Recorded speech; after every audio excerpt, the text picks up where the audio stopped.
ಮೈಸೂರಿಗಂತೂ ಭರಪೂರ್ವವಾದಂಥ ಯೋಜನೆಗಳು ಹಣವನ್ನು ಬಿಡುಗಡೆ ಮಾಡುವಂಥ ಕೆಲಸವನ್ನು ಸಿದ್ದರಾಮಯ್ಯ ಸಾಹೇಬರು ಮಾಡ್ತಾವ್ರೆ. ಸೊ ಅದರಿಂದ BJPಯವರು ನಿಲ್ಲಿಸಿ.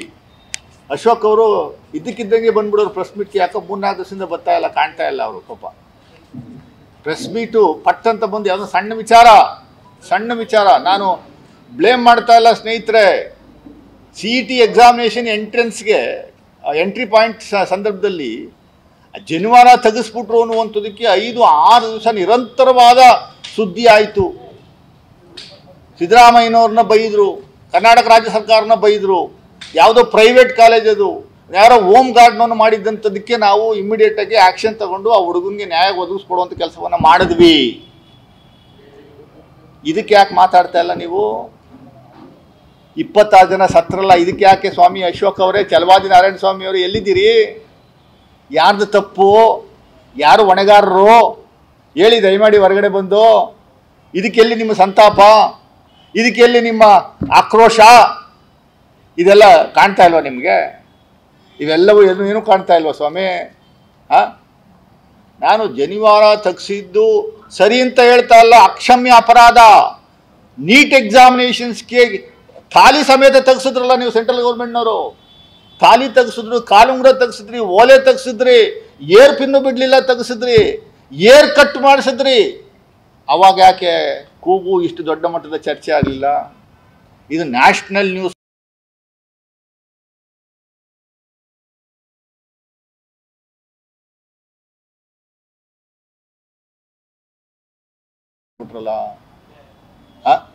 ಆ ಜನಿವಾರನ ಕಟ್ ಮಾಡಿ ತೆಗೆದು ಕಿತ್ತಾಕ್ಬಿಟ್ರು ಅನ್ನೋ ರೀತಿಯಲ್ಲಿ ಆಗೋಯ್ತು. ತಪ್ಪದು, ಅಕ್ಷಮ್ಯ ಅಪರಾಧ. ನಾವು ತಪ್ಪು ಅಂತ ಹೇಳಿದೀವಿ, ಅದಕ್ಕೆ ಶಿಕ್ಷೆ ಕೊಡಿಸುವಂಥ ಕೆಲಸವನ್ನು ಮಾಡಿದ್ವಿ, ಸಸ್ಪೆಂಡ್ ಮಾಡಿದ್ದೀವಿ.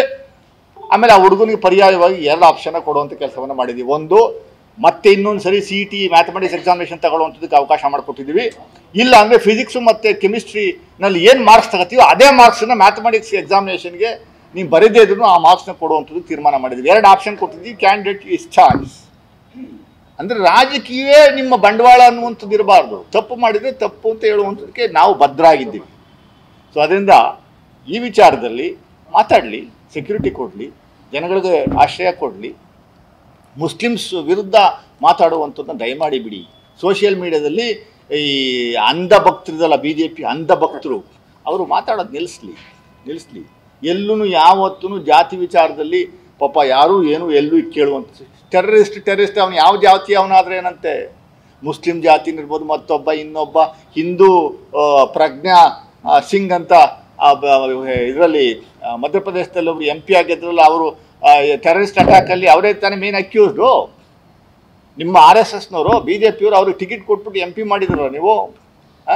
ಟೆರರಿಸ್ಟೇ. ಅವ್ರಿಗೆ ಯಾವ ಲ್ಯಾಂಗ್ವೇಜು, ಬ್ಯಾರಿಯರು, ಬಣ್ಣ, ಜಾತಿ, ಧರ್ಮ ಯಾವುದೂ ಇರಲ್ಲ, ಎಲ್ಲ ಕ್ರೈಮೇ. ಅವ್ರನ್ನ ಪನಿಷ್ ಮಾಡುವಂಥ ಕೆಲಸವನ್ನು ಯಾವ ರಾಜ್ಯದಲ್ಲಿ ಯಾವ ಸರ್ಕಾರಗಳಿರ್ತಾವೋ ಆ ಸರ್ಕಾರಗಳು ತಗೊಳ್ಳುವಂಥ ಕೆಲಸವನ್ನು ಮಾಡಬೇಕು, ಪನಿಷ್ಮೆಂಟ್ ಕೊಡಬೇಕು, ಒಡೆದು ಉಳಿಸಿ.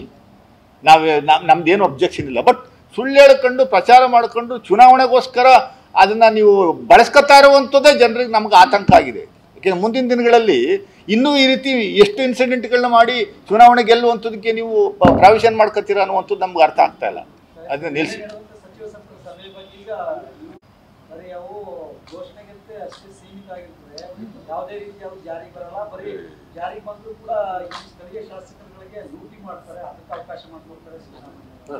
ಬಿಡಿ, ವಿಶ್ವನಾಥ್ ಅವ್ರ ಬಗ್ಗೆ ಜಾಸ್ತಿ ಮಾತಾಡಕ್ಕೆ ಹೋಗ್ಬೋದು. ಯಾಕೆಂದ್ರೆ ಇವತ್ತು ಇದ್ರದ್ದು ಟೆರರಿಸ್ಟ್ ಇನ್ಸಿಡೆಂಟ್ ಬಗ್ಗೆ ಮಾತಾಡ್ಲಿಲ್ವ ಅವರು?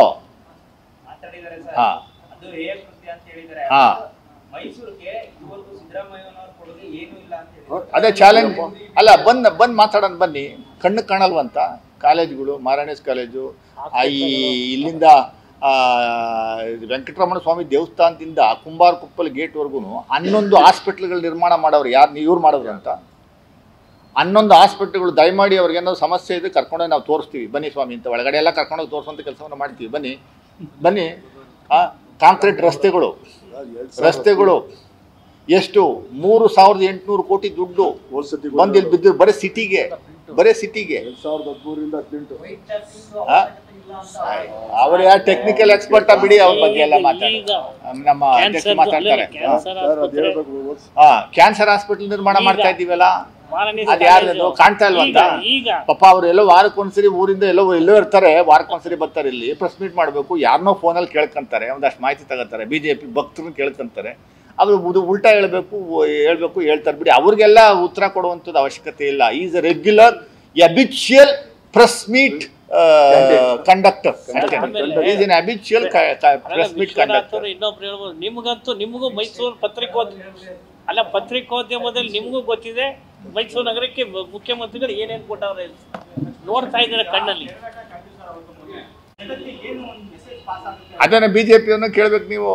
ಒಬ್ಬ ಅಮೆರಿಕನ್ ವೈಸ್ ಪ್ರೆಸಿಡೆಂಟ್ ಇಂಡಿಯಾ ಟೂರಲ್ಲಿ ಇದ್ದಾಗ ನೀವು ಸೆಕ್ಯೂರಿಟಿನೇ ಕೊಡದೇನೆ ಒಬ್ಬ ಪೊಲೀಸ್ ಕಾನ್ಸ್ಟೇಬಲ್ನು ಹಾಕ್ದೇನೆ ನೀವು ಅಲ್ಲಿ ಆ ರೀತಿಯಲ್ಲಿ ವ್ಯವಸ್ಥೆ ಮಾಡ್ಕೊಂಡಿದ್ದೀರಲ್ಲ, ಯಾಕೆ ಹೆಂಗೆ ಏನು ಅಂತದ್ದು BJPಯವರು ಆನ್ಸರ್ ಮಾಡ್ಬೇಕು ಇದಕ್ಕೆ ಅಲ್ವೇ?